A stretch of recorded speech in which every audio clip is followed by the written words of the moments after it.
Hey YouTube, Twig here, bringing you all my Traptrix Yugioh deck profile for post Battles of Legend Heroes Revenge.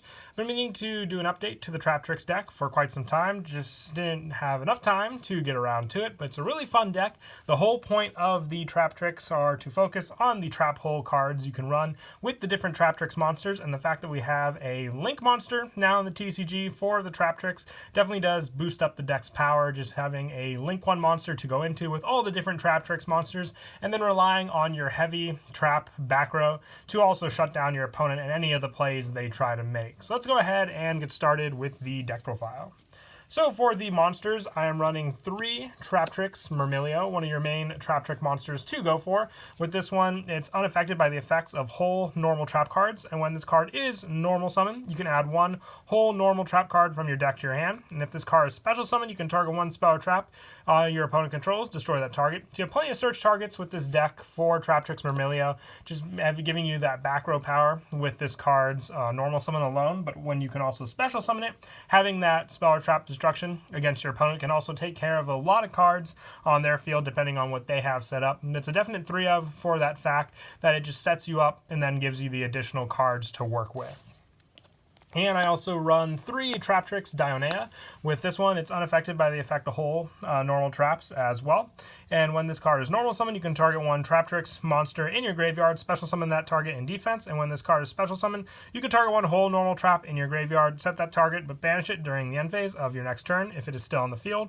You can only activate this effect of Dionea once per turn, but you have options that work very, very well with Myrmilio in this card, which is why I like to run both of them at 3, having the fact that you can special summon Myrmilio off of this card, and then also just have the option to recycle your own whole traps with this one also. But I mostly go for the setup with Myrmilio first, and then rely on the Traptrix Dionea to come in later to give me that special summon, which can also, like I said, help take care of a lot of your opponent's cards, but then also rely on your own traps with the recycle you can do with Dionea.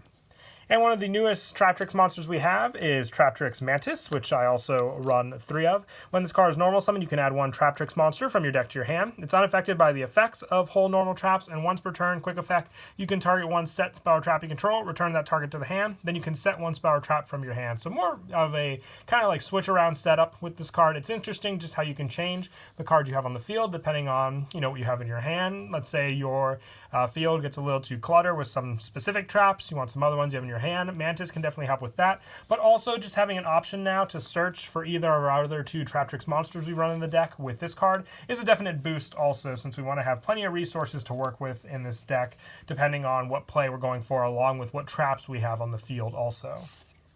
And then for lower numbers, I run 2 Traptrix Atrax.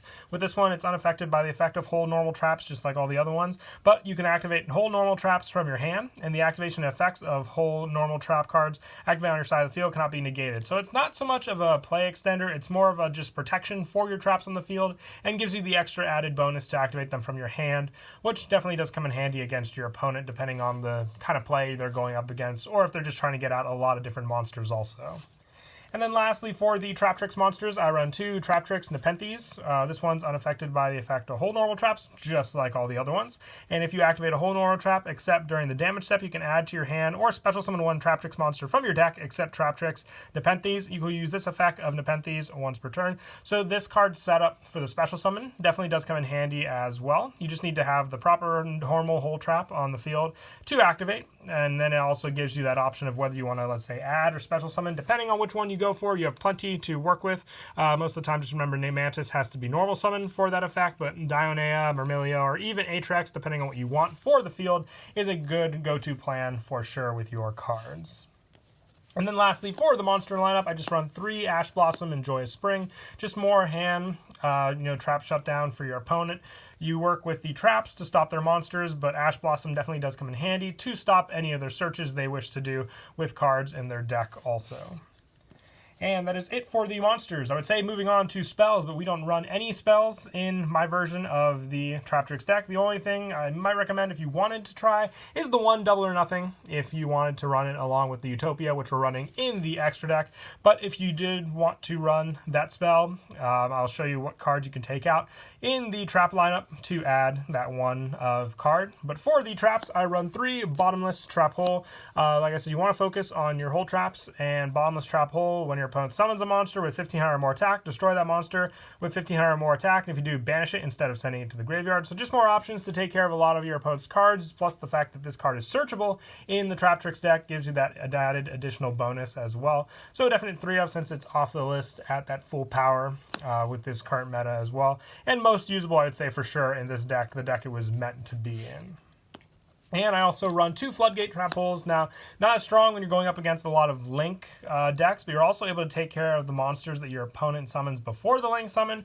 With this card, when your opponent summons a monster, change that monster to face-down defense. Monsters change to face-down defense by this effect cannot change their battle position. So if you know the play your opponent's going for with their monsters, you can obviously rely on Floodgate Trap Hole to just shut down that monster by placing it face down, and then they can't use that resource. There's not that many, I think maybe just one Link monster that you can use set cards for. So your opponent really can't do anything against that if they have those set cards on the field, unless they have, Fusion to work with, because then they can use those cards for Fusion summon. But that's a very rare situation, and then most of the time you're just giving your opponent a dead monster space to use on the field. And I also run 2 Traptrix Trap Hole Nightmare as the specific Traptrix one. When you're a monster that was special summoned, this turn activates its effect on your opponent's field, negate that effect, and if you do, destroy that card. You have a lot of monsters that were special summoned that will activate their effects, especially from the extra deck, so Traptrix Trap Hole Nightmare definitely does come in handy just for more shutdown against your opponent for sure. And the last of the hole traps I'm running is Network Trap Hole. I don't have any Time Space Trap Hole, otherwise I would run 2 of those as well. I'll show what trap, along with the double or nothing, I would take out for the Time Space Trap Hole to fill up that lineup when we get to it down the trap line. But Network Trap Hole, when your opponent special summons a monster from the main deck or graveyard, banish it face down. I like it as a one-of. It's a specific trap that you can search for with the deck and then just set it up if you know your opponent's going to go for that play. It comes in handy as that just extra tech to run. And then for a few more generic traps, I run 3. Storming Mirror Force. When an opponent's monster declares an attack, return all of your opponent's attack position monsters to the hand. For the extra deck heavy decks you go up against, this one definitely does hurt. It doesn't destroy the cards, it just returns them, so they'll all go back to the extra deck at that. A 3-house power card, and your opponent's trying to take care of the trap cards. They really don't see the Mirror Force cards coming. That's why I also run, just as an added backup, the 3 Mirror Force, original Mirror Force trap. I thought about Drowning and Quaking, but I kind of like Floodgate more for the fact that you have to rely on the summon of a monster, where Quaking, it's the attack of a monster. And Drowning, usually I'll try to keep some monsters on the field, so it doesn't come as in handy as much as Storming and just, regular Mirror Force do in the deck. And I also run 3 Compulsory Evacuation Device. It's been so long since I used this card in a deck profile, but in a trap-heavy deck like this, it definitely does come in handy, just like with Storming Mirror Force, just returning your opponent's monsters back to their hand to use, or just back to the extra deck, depending on what you bounce. A very strong and powerful card at that for the return. And when you can just set up a bunch of them on the field, if you shut down your opponent's plays, then really all you have left to go for is your extra deck monsters that you can summon out against your opponent. And I also run 3 Magic Cylinder in the deck, just a little more added burn when you're attacking with your own monsters as well. But if I were to take out something for the 1 double or nothing and then the 2 Time Space Trap Hole, this would be the card I would remove the 3 of. If you get them to take out and put in the 1 double or nothing and the 2 Time Space Trap Holes, depending on the type of build you wanted to go for. And just a few extra cards that work with the Floodgates, Paleozoic, Canadia. With this one, it's also a trap that you can special summon from the graveyard when you activate another trap, or when I want to activate on the field. But it also has that Book of Moon effect that you can rely on, just like with Floodgate. It's, not a permanent set, but one to rely on for sure. And like I said, that additional summon from the graveyard of this card is a big boost to your field also.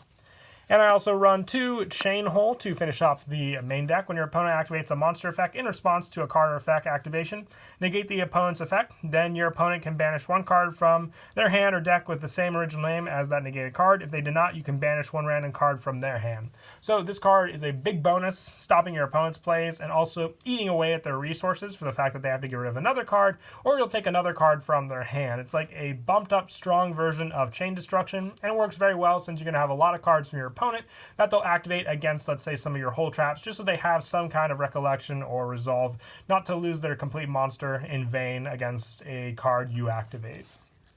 And that is it for the main deck. We'll now move on to the extra deck. I only have the 1 Traptrix Sarah, but I would definitely like to run 3. You just need 1 non-link Traptrix monster to make it. So very, very easy with all the different monsters you run in the deck. The link summon card is unaffected by trap effects, and you can only use each of the following effects of Traptrix Sarah once per turn, and not during the damage step. If a normal trap is activated, you can special summon 1 Traptrix monster from your deck with a different name than the cards you control. It gives you that added boost with your Traptrix monsters, so a definite help there for sure. If your other Traptrix monster effect is activated, you can set 1 whole normal trap directly from your deck. The setup with this card is amazing. I'm really glad we finally got it in the TCG for the deck. It just helps so much, and definitely recommend giving the deck a try. But like I said, we definitely want to run 3 of this card, and I'll show what extra deck monsters to take out for additional numbers of Traptrix Sarah. I also run 1 Akashic Magician, 1 Underclock Taker, 1 Nightmare Cerberus, and 1 Nightmare Phoenix, keeping it low for the link count just because we don't get out monsters too much. We mostly just go for the setup with this deck.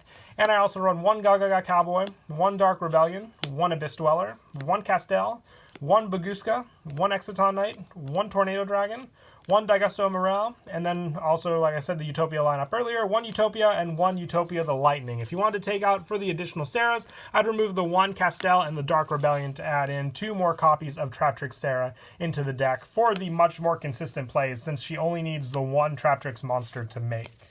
But that is it for the deck profile. I hope you all enjoyed the video. Until next time, please don't forget to leave a like and subscribe, and Kira Twig out.